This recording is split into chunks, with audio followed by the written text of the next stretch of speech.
Georgia Tech head coach Paul Johnson, if you could open up with a statement before we open for questions. Well, it was a heck of a football game. I think that really proud of our team.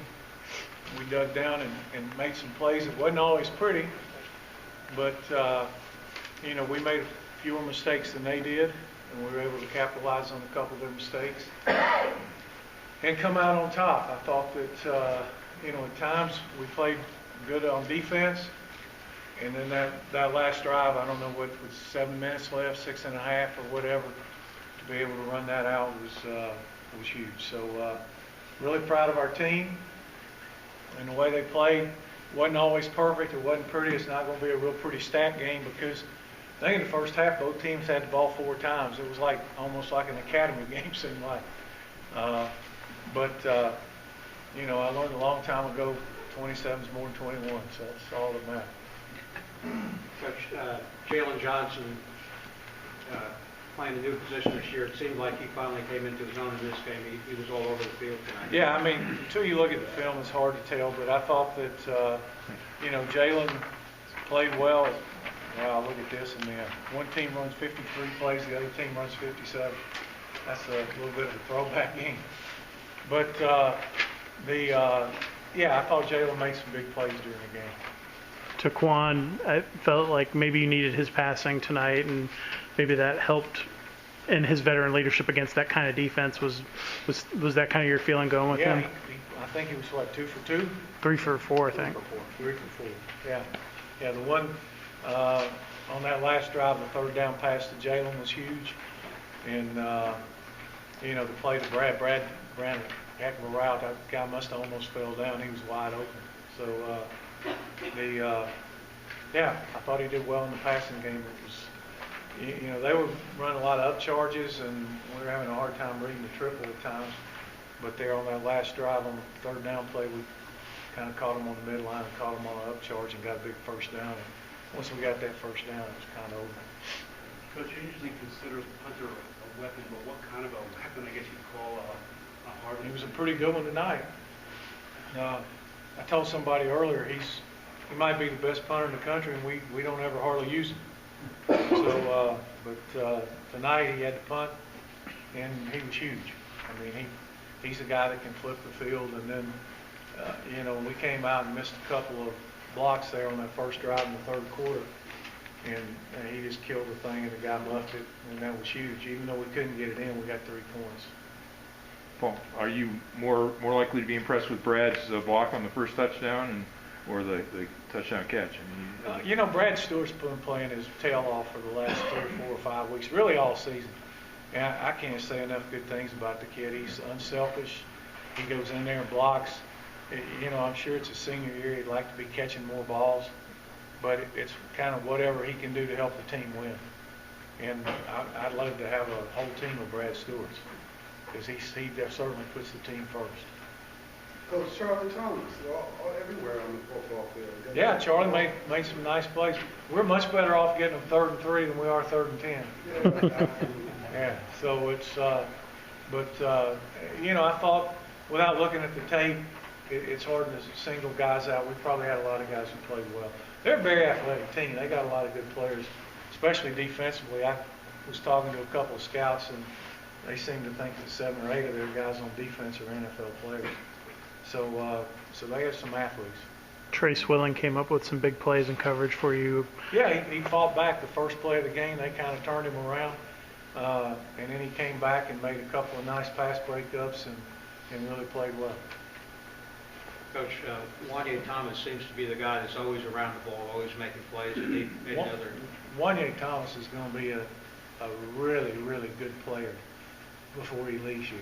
I can promise you. He's not. I mean, right now he's playing most of the special teams, but he's going to be a really special player. He's a good player. It has been a little bit of a clawback to become bowl eligible. It's been a lot of a clawback. What does that mean to you? I'm happy for the kids. It's something they wanted to do, and I told them after the game, we weren't just trying to get to 6. I mean, you have to get to 6 before you can get to 7 or 8 or whatever. But we still got a lot to play for. We're playing a lot better now than we were early in the year.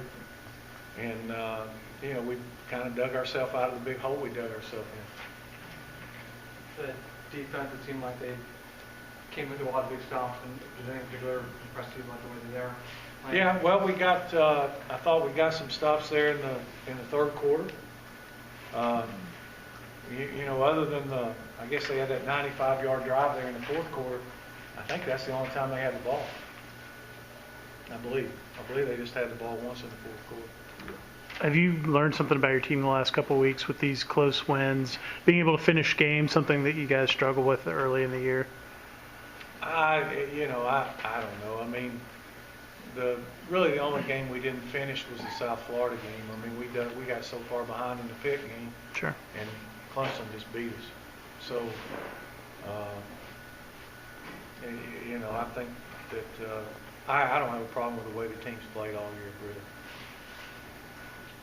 Coach, you guys did a really good job of breaking up deep pass plays. Were you guys looking for a lot of deep balls from Miami kind of early on, or were you kind of expecting going into the game? Yeah, I mean, we struggled playing the deep ball some, so you know they're going to test you, and they did. And they've got some really good receivers. Number 4's really fast and a good player. And then they got some tall guys.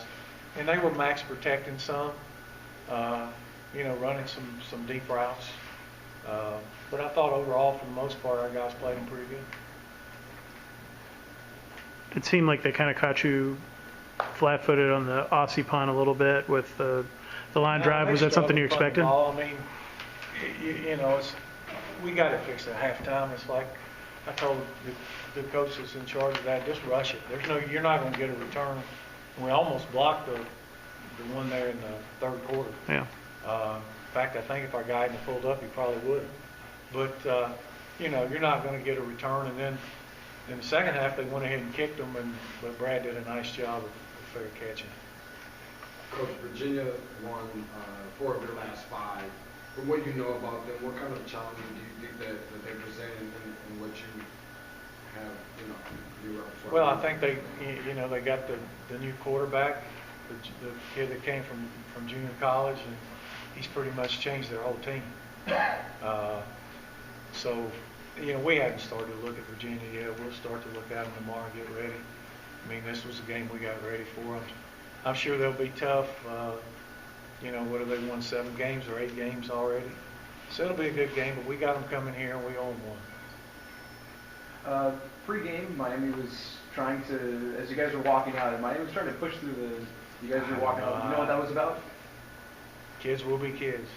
You mentioned at the start, you know, they made some mistakes and capitalized. It's almost kind of the opposite of a lot of later games that you guys have gone previously where, you know, it was a very satisfying. Well, the biggest thing we wanted to do offensively was not turn the ball over, not take negative plays. And for the most part, we did that. You know, we had the one in the third quarter that was unfortunate. We're down there in field goal range, and we lost some yards. But for the most part, you know, we did a pretty good job. And although sometimes you get in a game like this and it doesn't look like, I think our offensive line probably played better tonight than they did last week in North Carolina, because the guys that were playing against were really good players, and they stayed in there and fought their tail off. This is the first time Mark Rick has lost in Bobby Dodd in quite a long time. So having played him a lot, what have you learned from his team to help you prepare? Nothing. Every team's different. I mean, you know, they're all different. I think this is the second time he's been in Bobby Dodd with Miami.